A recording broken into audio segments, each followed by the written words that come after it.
Hey, good morning, good afternoon, everyone. This is Trendy John from Simpler Trading. Today is the 26th of October, 2025.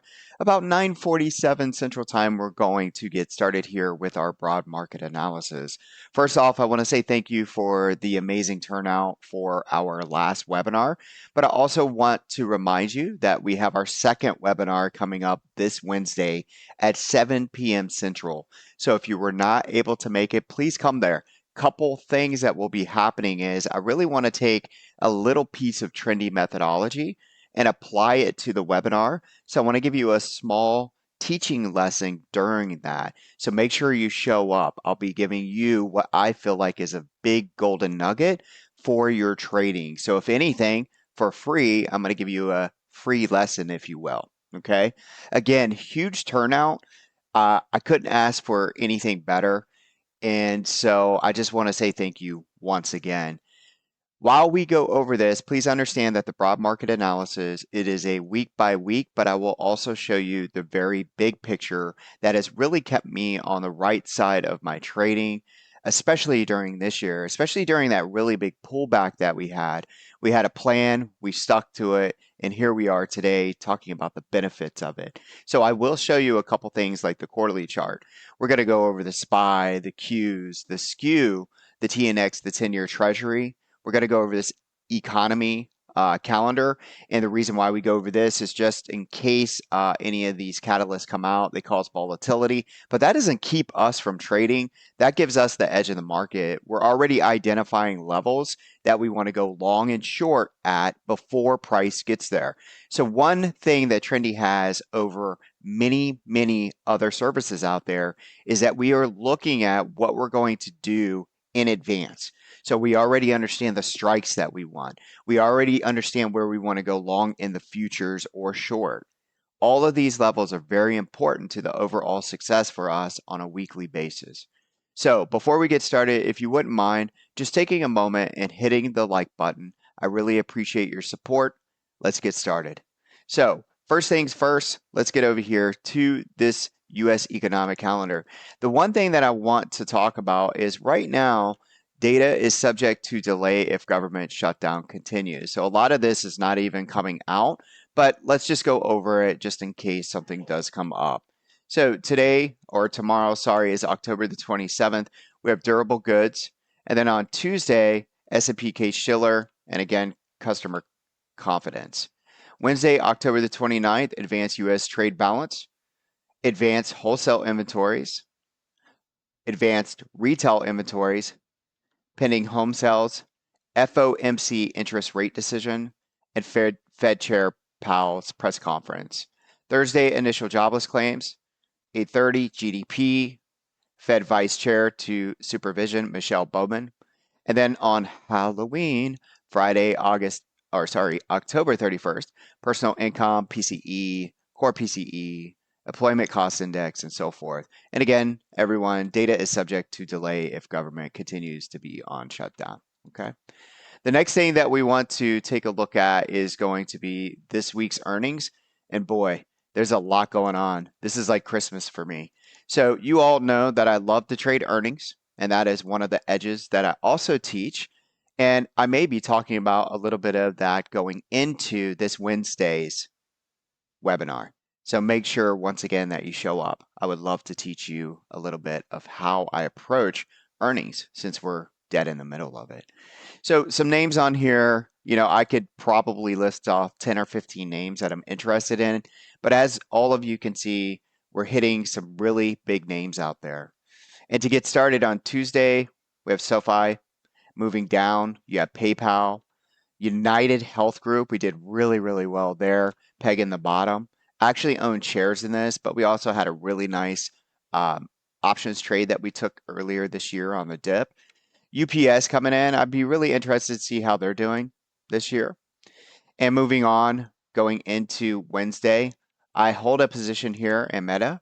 So I want to see how they're going to do. Boeing, Microsoft, Google has been on absolute fire. Cat looking like it may want to do something.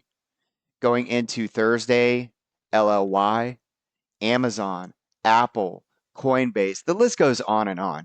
Like I said, this is the palooza of earnings week, and I can't wait to see what happens here. Not only that, but I'm also interested in putting on some earning trades. Okay.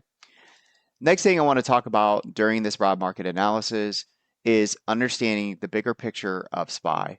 So let's go ahead and minimize these. And we're going to come over here to Thinkorswim. Now I'm going to start off by telling you the 2025 projections that I laid out in 2024, we have hit them in most cases. But on the future side, we'll take a look at those charts and see if we're close. But as far as the equity side, like SPY and QQQ, we have hit the levels, folks. So congratulations. I know that it may look like it's easy, but for anyone that did not start in the beginning of the year, you wouldn't understand that it actually got very volatile. It got a little scary, but with a nice plan, we were able to overcome. One of the biggest things that we looked at was our trendy edges. And one thing to understand is we understand where the edges are before price gets there. So this year we started off with a tune, or I started off with a tune. Hey y'all, let's stay bullish, but temporarily bullish. We were extended, we were above another trendy edge, and we said, hey, as long as we stay above this trendy edge, we will stay bullish, but be cautious because it's not about if, it's when. And price indeed did pull back. It came back to a couple zones. It broke those zones, but we still had a plan to tier into our trades right down here at the bottom. Notice that price stopped right at the lower trendy edge. Price has never looked back, and now it continues to look like the three white soldiers that I talked about. If you don't know what that structure is, go to Google, put in three white soldiers candle formation for the stock market, and you'll see what it is. That's exactly what's going on here, and this is what I was projecting for many, many, many months. The overall analysis is working out, and it's starting to feel like we're going to enter 2026 the same way that we did 25. Now, again, we have several months left, but we do have a lot of holidays in here. So there's some time for us to really, for our analysis to work out for us because we'll be away from the screens and so forth. But right now, it kind of feels like we could enter the new year on a bullish note, but really extended. So it's not going to be easy.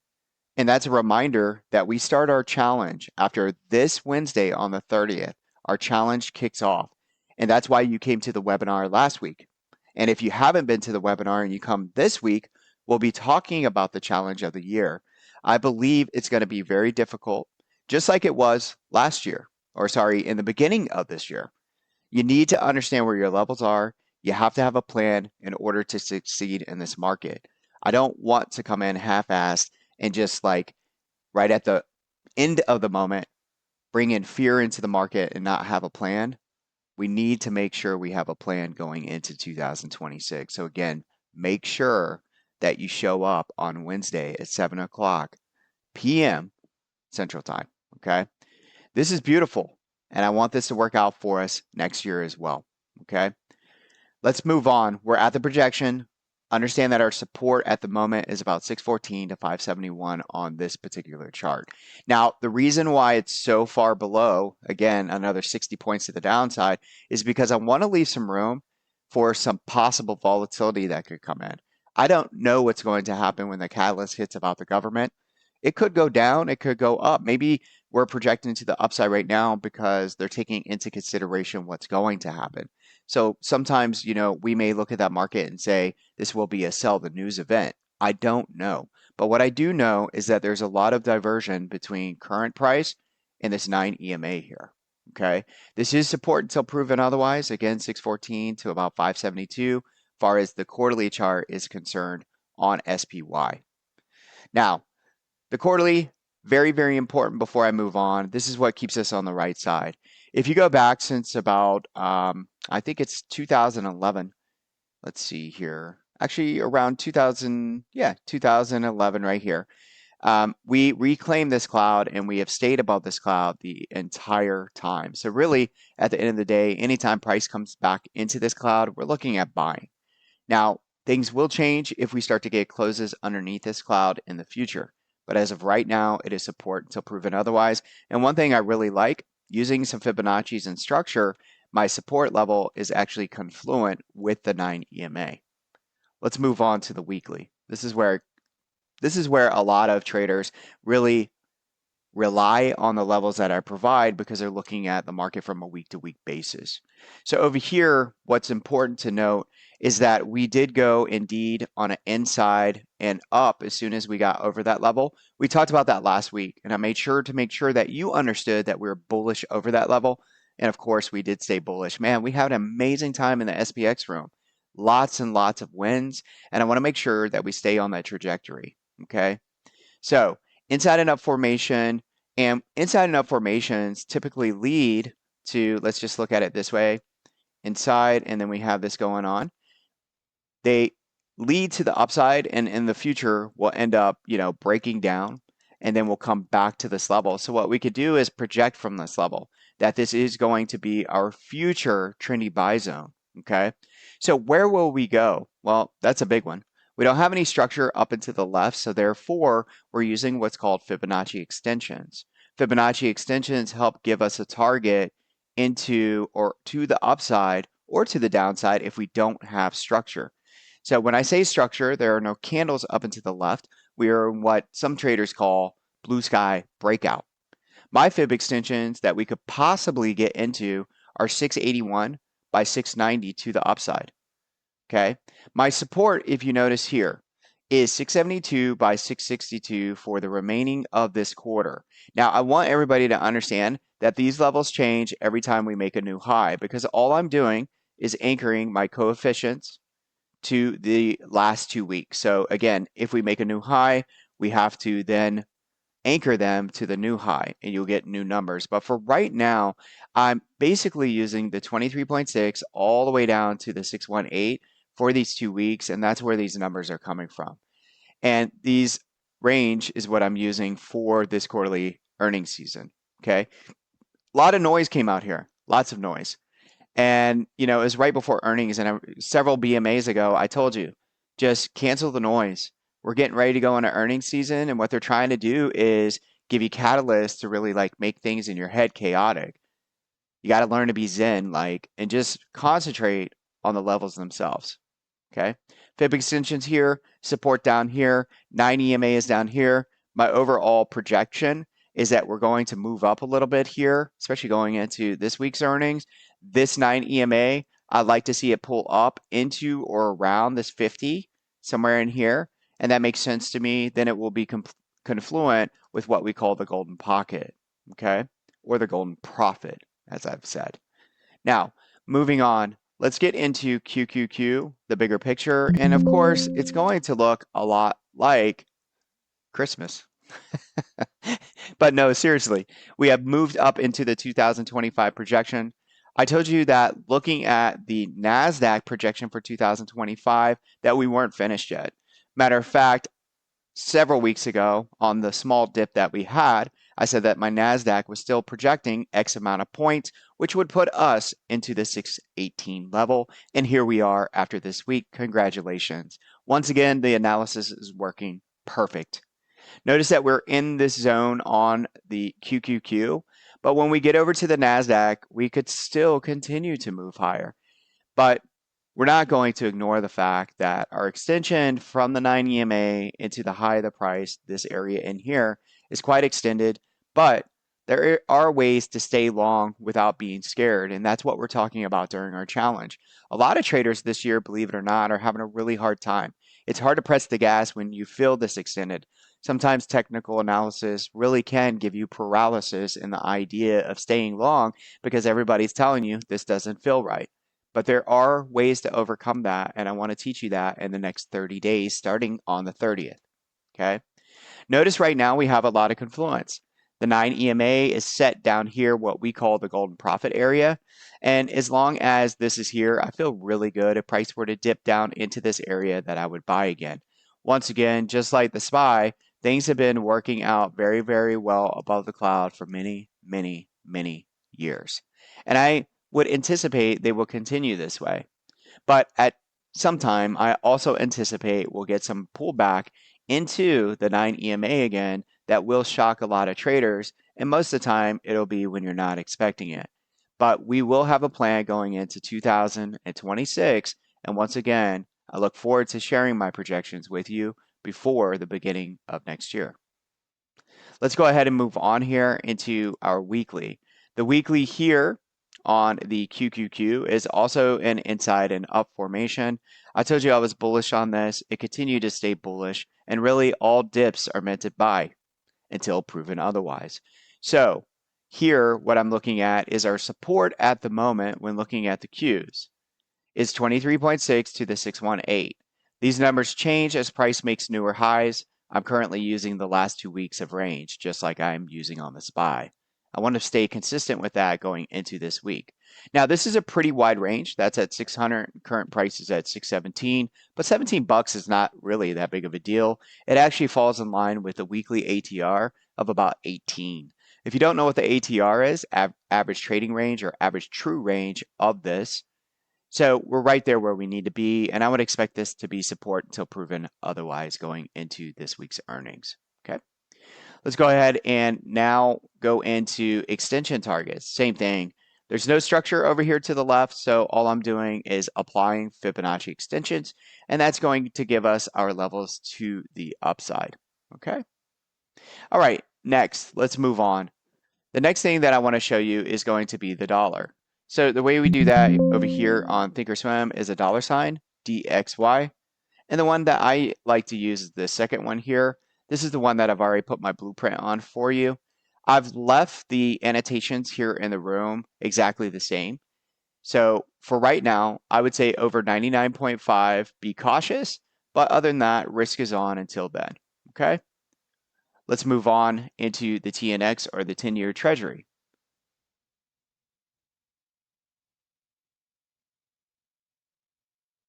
All right, let's pull this over. On this, I like to use TradingView. So our 10-year Treasury, again, my projection since the beginning of the year is absolutely spot on. What I was looking for is for prices or of the TNX 10-year Treasury to move down into my green zone. Things are looking like we're headed there, and that is at or around 3.8. At this time, I really don't have much of an update until we reach the zone or if for some reason we were to break over 5. Until then, everything looks great. Let's go ahead and move on. Now we're going to go into what we call the skew. Okay, skew is really important. This is one big thing that I learned many years ago watching John Carter. Okay, and John Carter talked about the skew and how he used the VIX and so forth, and it really does help lead into this broad market analysis because I'm giving you information based on structure, charts, and then these couple things that I use, the dollar and the skew, all right, are a little bit different, right? But they really, if they're confluent with my overall analysis, then things really make sense to me. Like right now, it's hard, right? Things are extended, but if you look over here at the skew, we have not been at an extreme level in a very long time. And as far as 2025 is concerned, extreme really doesn't come into account until we get down here towards the 132 to 117 or to the upside here at 165 to 176. Okay.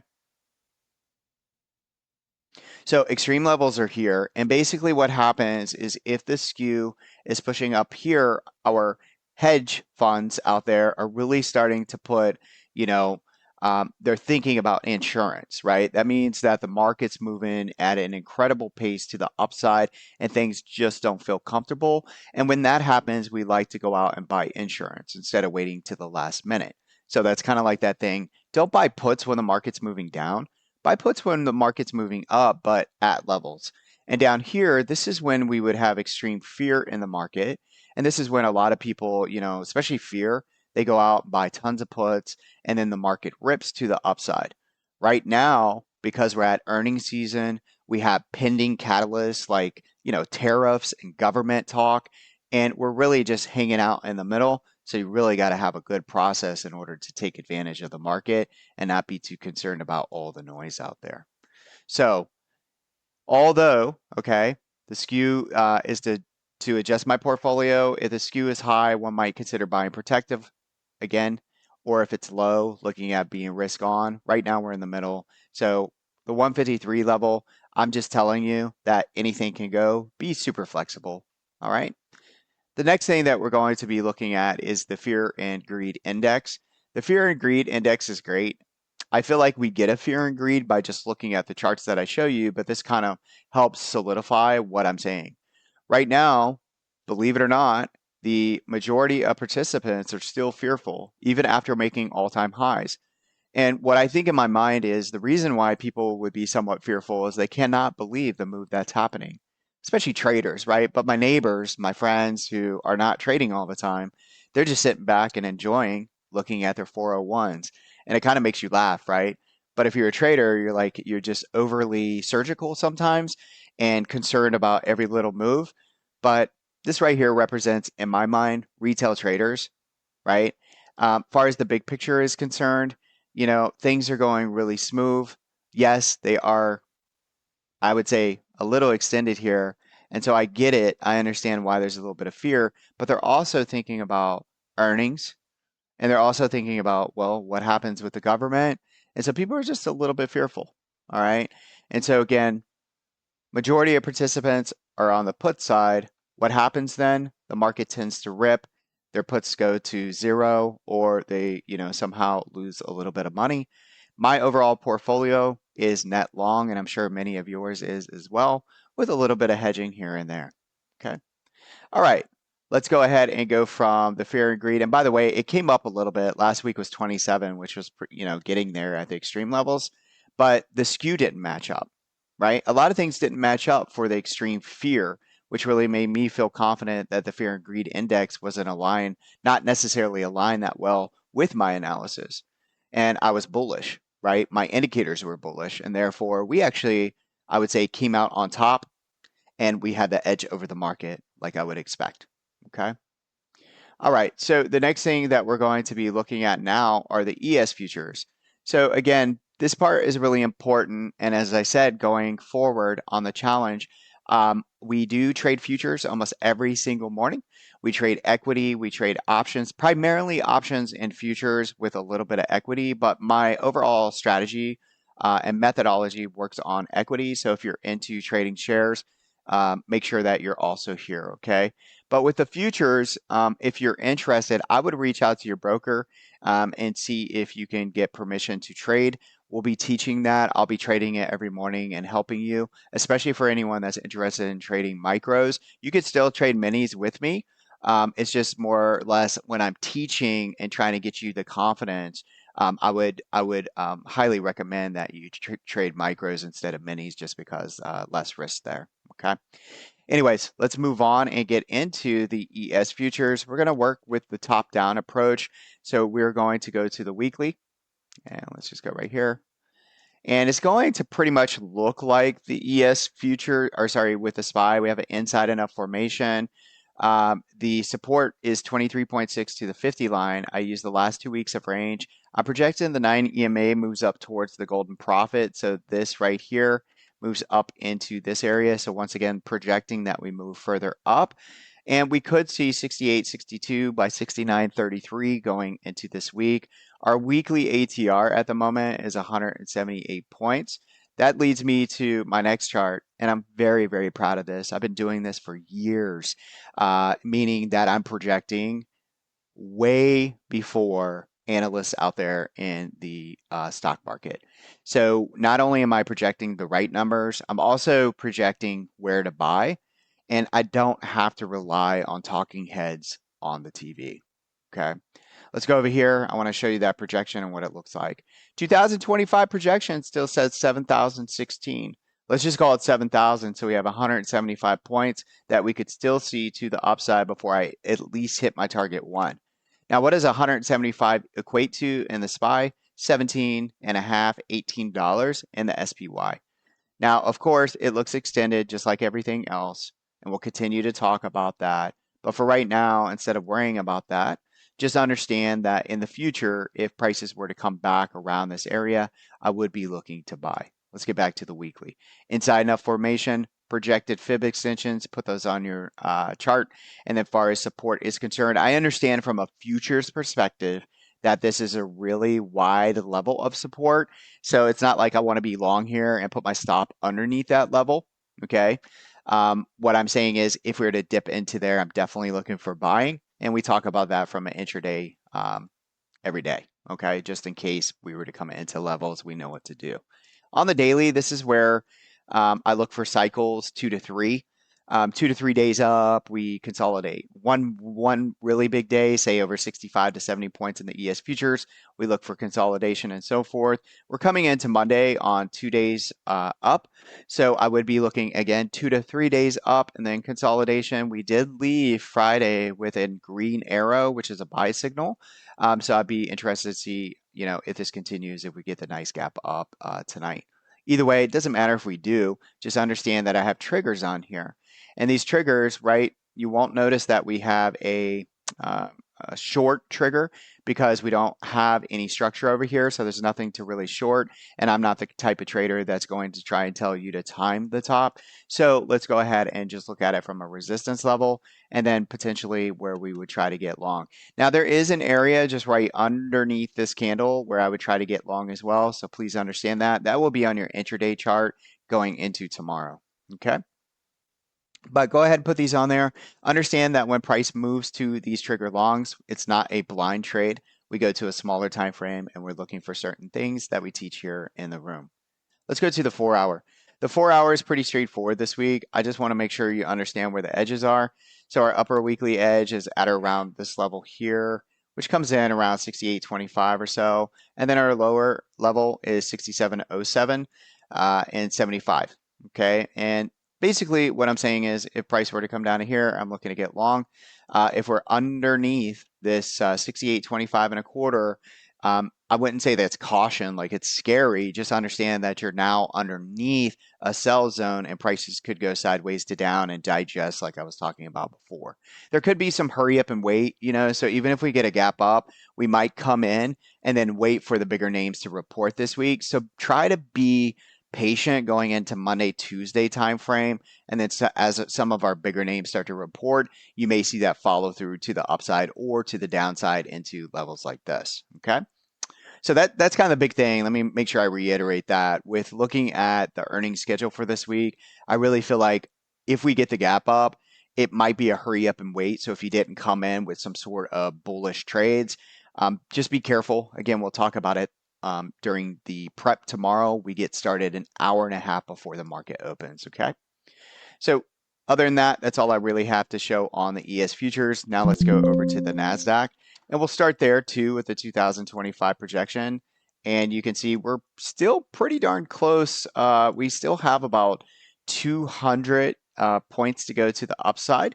When you're looking at the Qs, just take about 44, divide that, okay? And then that'll give you the dollar amount we could still see to the upside on the QQQ. But damn, we're very close. Very happy about this. You can see our zones and everything worked really well this year. And again, 3 white soldiers looking really, really good here, but also just extended it a little bit. Okay. Let's move on into the weekly. This weekly was a little bit different. I talked about it last week. We didn't have an inside candle. We actually had a candle that I went back and back tested. I told you guys that the higher probabilities that we would continue to the upside. I didn't do a lot of data. I went back a couple of years. Usually we start with an inside and up formation. This actually leads to the idea of, once again, talking about the 3 white soldiers. We could end this week just like that.